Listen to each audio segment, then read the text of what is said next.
Oh, je viens de perdre un bout de ma machine, dis donc. De toute façon, je vous raconte tout, hein. Débridage, test, puissance, on va tout voir dans cette vidéo. Moi, je vous souhaite un bon visionnage. Bonjour à tous et bienvenue, moi c'est Electron et là derrière moi, j'ai la nouveau Engui M20. Vous allez voir que ce bike, il est juste fabuleux.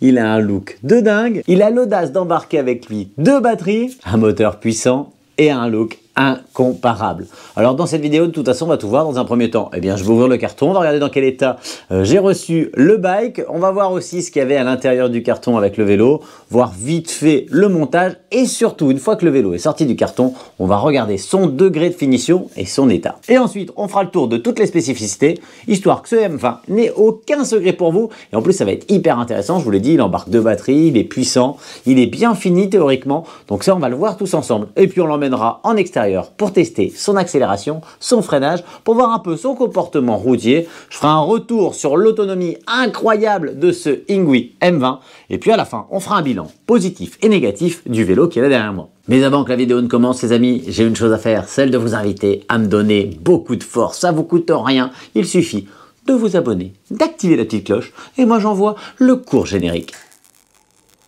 Voilà pour le générique, on est parti pour la découverte du carton. Donc là, eh bien, on voit à peine un petit bout de cadre qui dépasse le vélo. Il est bien calé, vous voyez, ici moi j'ai le coloris vert, il existe en gris. D'ailleurs, le vert et le blanc ont une selle marron, c'est très très joli. Sur le côté de mon carton, j'avais ce carton qui cachait un double phare avant qui va lui donner un style de malade mental. Regardez, ça va être trop beau. Quand vous verrez ça dans la rue, vous savez que c'est un M20. Bon, pour les gros cartons, j'ai une astuce, regardez. Alors, mon bike, il n'était pas parfaitement emballé. Vous voyez qu'ici, on va avoir l'axe pour la roue avant. Tout est bien calé avec des petits riselants, on en a partout. On a, bon là, la batterie, elle était comme ça, posée dans le fond du carton. Bon, forcément, elle a pris un tout petit coup ici, là, sur le museau. Mais elle s'en sort bien. Pour une batterie qui n'était pas calée, je pense qu'en vrai, elle s'est décrochée de son support et qu'elle était sur le cadre du vélo. Donc là, pour le coup, j'ai pas eu de chance. Mais elle est en bon état. J'ai un petit coup là devant. On va faire avec. Encore une fois, un carton qui renferme un joli chargeur, regardez. Beau design comparé à nos chargeurs carrés pas très beaux. On va tourner avec ce bike en 54,6 volts en 2 ampères-heure. Ça c'est pour le chargeur, ça veut dire que le vélo il est en 48 volts. On a la mini trousse à outils avec BTR, clé plate, tournevis, plat et cruci. On a aussi des petits autocollants. On peut choisir entre ce covering là ou celui-ci. Deux pédales, un petit autocollant, une mini notice pour le chargeur et enfin la notice Engui du vélo. Cette dernière, elle est en anglais, mais par contre, il nous explique tous les différents paramètres, il nous explique comment on est censé monter le vélo et surtout comment on peut interagir avec le display.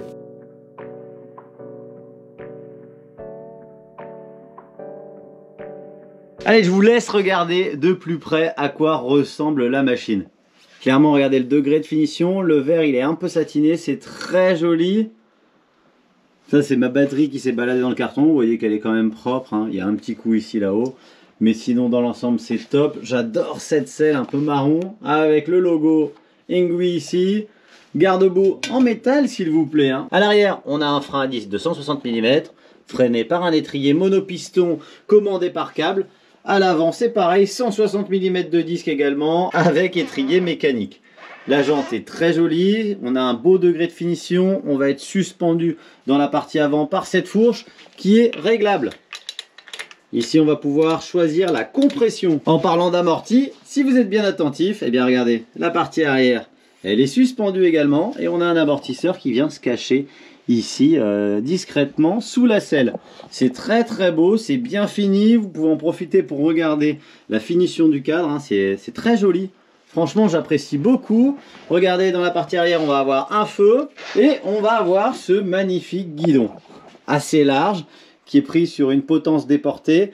L'allumage, ça se fait ici. Et là, on va avoir un petit afficheur monochrome très joli. Limite un peu rétro, niveau de batterie, vitesse instantanée, mode engagé, trip total ou trip journalier. On a aussi un klaxon plutôt puissant, l'allumage des lumières, regardez comme c'est beau, ça dépote, c'est vraiment très sympa. La finition des lumières est super joli. À l'arrière, ça éclaire très très fort et quand on freine, on va avoir un vrai feu stop. La finition est vraiment top. J'ai failli oublier de vous parler de la transmission. Vous voyez qu'on a une belle transmission Shimano tournée avec 7 vitesses, commandée par un shifter Shimano également. C'est top, ça passe bien, ça va très vite. Normalement, c'est interdit en France, mais ici, on va avoir aussi un petit accélérateur qu'il faudra démonter. Et enfin, les commandes de frein, il n'y a rien de plus à ajouter. Moi, là, je suis très curieux. Ce que je vous propose immédiatement, c'est de sortir et de tester son accélération. Du coup, nous voilà en extérieur. Avant de faire le top départ 0,25 km/h, je vais brider le vélo à 25 parce que là j'ai reçu un vélo débridé. Du coup la manip elle est assez simple. Je vais appuyer sur le bouton plus et le bouton moins, c'est ceux qui sont cachés là en dessous. Je les laisse maintenus appuyés, je vais arriver dans les menus. Là j'ai le menu P1, je vais passer sur le P3 et le P3 vous voyez qu'il est à 60 km/h. Pour descendre cette mesure, j'appuie une fois sur le bouton là-haut. Ici je descends le chiffre à 25, vous voyez que là c'est 25. Et pour valider j'appuie une fois sur le bouton d'allumage et une fois longtemps sur le bouton d'allumage. Avant de démarrer, on va regarder la réactivité du moteur. Regardez, tour de pédale. On a un peu moins du demi-tour de pédale, mais dans les paramètres, tout ça, vous pouvez le modifier. La puissance et aussi le degré de réactivité. Donc on peut vraiment rendre le vélo supra réactif ou un peu plus mou. Et ça, c'est vraiment bien de pouvoir rentrer dans tous les paramètres. Et je vous l'ai dit, c'est dans la notice. Alors pour un top départ, attention, c'est parti. Accélération et je suis déjà à 25 km/h. On est à 25 tout pile. Quand on roule à 25, le moulinage il est agréable. L'assise sur le vélo elle est pas mal. On est en mode roadster là, je sais pas si vous vous rendez compte, mais je suis vraiment bien assis. La selle est confortable. L'amortisseur arrière il est plutôt ferme. Déjà en pression de pneumatique, vous pouvez choisir d'avoir un truc plus confort en dégonflant les pneus. Ou alors pour gagner en autonomie, vous pouvez gonfler les pneus jusqu'à 2 bars. La petite molette qui est ici sur la fourche, elle fait un vrai effet. On peut vraiment choisir entre une fourche très dure ou une fourche un peu plus souple. Au niveau de l'amortisseur arrière, ouais, on a un cadre plutôt haut. Alors pour un fat bike qui paraît très robuste et bien carré, bien lourd, franchement le petit saut d'obstacle là, c'est passé tout seul. Allez, s'ensuit notre test de freinage. Je suis à 25 km/h avec des freins tout neufs. Top freinage. Eh bien écoutez, là je suis à 3,20 m. C'est pas le meilleur freinage qu'on ait vu, mais je suis tout neuf et ça joue beaucoup. Donc on va avoir un bon freinage une fois que les plaquettes et les disques vont être rodés. On va être vraiment bien. La position de conduite, très roadster et plutôt sympa. Le look du vélo est franchement très réussi. J'ai croisé quelques personnes là et on sent bien qu'il attire l'œil. Quelque chose de grandiose. Il attire la sympathie ce bike. On est vraiment sur une position confort. On a le cul clairement calé. Alors c'est dommage parce qu'on va pas avoir une selle biplace.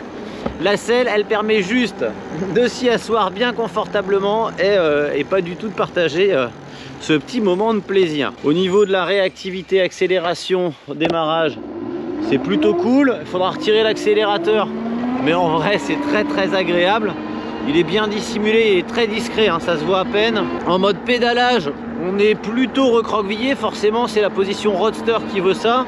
Donc ça va pas être un grand vélo pour faire du sport. Il va être plutôt destiné à des balades cool, sympas, en mode draisienne ou alors pédalage. Mais pédalage ça va le faire jusque 25 km/h. Si vous roulez débridé, vous pouvez oublier l'idée d'aller faire des rides à 35-40 km/h en pédalant, parce que vous allez mouliner dans la choucroute. Bon, comme dit dans l'intro, j'ai perdu un bout sur la route, rien de très dramatique. C'est un morceau de béquille avec les vibrations de la route. Ça a dû se desserrer. J'ai récupéré le morceau. Je vous conseille de vérifier tous les serrages de toute façon avant de prendre en compte un bike. Là honnêtement, j'étais tellement pressé de l'essayer que j'ai peut-être été un peu vite. C'est très agréable. J'aime bien la position. Les pédales, elles tombent bien. On est vraiment en mode chopper. En courbe, on est vraiment bien positionné sur le bike. Quand on vient taper des dodanes ou des routes un peu abîmées, le vélo réagit très bien. On sent déjà l'amortisseur qui commence à s'assouplir un petit peu et qui fait largement le travail. Au niveau du freinage, j'en doutais pas, mais ça commence à se roder et ça freine fort. Les relances, quand on est sur des goudrons un peu abîmés ou dans les chemins, il n'y a pas de problème, le vélo passe vraiment partout. La position très détente, elle va nous empêcher d'avoir une conduite trop sportive. Mais c'est plutôt fun. Après, on pourrait très bien avancer un petit peu le guidon ou le reculer pour avoir une position encore plus cool. Le fait qu'il soit un petit peu déporté et qu'on puisse l'avancer et le reculer, ça permettra à tous les gabarits de pouvoir s'asseoir sur ce bike. Je vous ai montré comment débrider la machine, on peut lui donner un petit peu de niaque aussi. Vous allez sur le P7 et vous mettez l'ampérage à plein pot. Je fais un test puissance, je suis face à ma montée habituelle. C'est parti, on va voir ce que ça donne les 750 watts. Je suis à 18 km/h, ça grimpe, je pousse un peu sur les pieds. Bon, ça pourra monter presque n'importe quoi. On vient de faire 2-3 étages là. Donc c'est plutôt rassurant. On a bien 750 watts, j'ai démarré à l'arrêt, donc je ne l'ai pas trop aidé. Et franchement, c'est très rassurant. Passage et vitesse passe super bien. C'est indispensable d'avoir un sélecteur de vitesse. Et cette vitesse, c'était vraiment le minimum. En tout cas, on est bien calé sur le bike. Ce que je vous propose tout de suite, c'est d'aller faire un petit chemin pour voir comment il se comporte dans les chemins, même si le châssis est plutôt rigide. Et nous voilà en mode chemin. On est dans l'herbe à vache, ça passe. On passe maintenant dans les graviers. Ça pose pas de problème, je ressens à peine les vibrations. Pourtant, par terre, c'est plutôt abîmé. Amortisseur plus gros pneus égale confort. Là, ça monte. Je l'aide même pas, j'utilise l'accélérateur et je monte à 20 km/h. Si je pousse un petit peu, bien entendu, ça va l'aider. Ça reste bien confort. Les chemins, ça va le faire. Là, ça commence à vibrer un peu, mais c'est assez abîmé le sol. C'est dommage, on manque un peu de relance sur l'accélérateur. Il y a vraiment ce temps mort un peu casse-pied. Et en plus, il n'est pas fixe. Un coup, ça met 1 seconde, un coup, ça en met 2. J'aurais bien aimé avoir de la réactivité sur l'accélérateur. Bon, on va arrêter le tout-terrain maintenant parce que clairement le châssis n'est pas adapté. Le manque de réactivité, ça rend le tout-terrain pas très agréable. Et de toute façon, c'est un tellement beau bike qu'on n'a pas trop envie de le faire souffrir en mode tout-terrain. Du coup, on a fait le test d'accélération, le test freinage. Je vous avais promis que les freins allaient se roder et c'est le cas. J'ai largement gagné en freinage, en efficacité. Regardez là, je suis à 25 dans une descente dans les cailloux et je vais stopper le bike sans aucun problème. Pourtant, c'est pas le seul adéquat. Je vous décroche et je fais le bilan. Et le bilan, il va être carrément plus que positif. Regardez déjà, rien que ça. Moi, je trouve que si je devais garder une chose, c'est son look. Le vélo est franchement super. Qu'est-ce que j'aurais envie de lui critiquer? Je vous l'ai dit pendant le test, ça va être la réactivité poignet. Et il est tellement beau qu'on aimerait partager notre ride avec une selle. Là, c'est un vélo d'égoïste, c'est un peu dommage. Un petit peu plus long avec des cale-pieds. On aurait été les rois du monde, mais peut-être que ça aurait changé ce design juste énorme. Et s'il y a bien un point fort, je vais le répéter, mais c'est vraiment son look. Il est superbe. Il est vraiment très joli avec ses feux avant surpuissants. On est en pneus Shaoyang, c'est des très bons pneus qui passent partout. Le châssis, il est très confortable. L'autonomie, elle est hallucinante. On va pouvoir faire allègrement les 45-50 km, même en roulant comme un fifou. Si vous roulez normal, vous ferez les 70 sans problème. Et si vous roulez en mode éco, je pense qu'on peut aller chercher les 100 km avec ce bike sans aucun souci. Sélecteur de vitesse ultra précis, très agréable. La position de conduite au top. Les garde-boue en métal, il n'y a rien qui bouge, il n'y a rien qui claque. Clairement, c'est ouf. Et alors, le point positif le plus important, c'est son tarif. Il est à 1555 € environ, ça dépend un petit peu du cours de dollar. Mais pour un bike pareil, qui emmène 2 batteries, un moteur de 750 watts et une finition aussi bonne, clairement, c'est encore une grosse pépite. Si jamais vous craquez pour ce bike, n'hésitez pas à faire votre tour, mais il y a peu de chances que vous soyez déçus. Il est vraiment, vraiment énorme. Je me suis régalé. Ça donne envie d'avoir un petit groupe de potes comme ça et chacun le sien, de se les personnaliser, de se faire des bons petits délires et puis de se donner rendez-vous le vendredi soir en mode team. Je salue Banggood d'ailleurs et je leur remercie de m'avoir mis à disposition ce splendide vélo. Je vous mets le lien Banggood directement en description et dans le premier commentaire.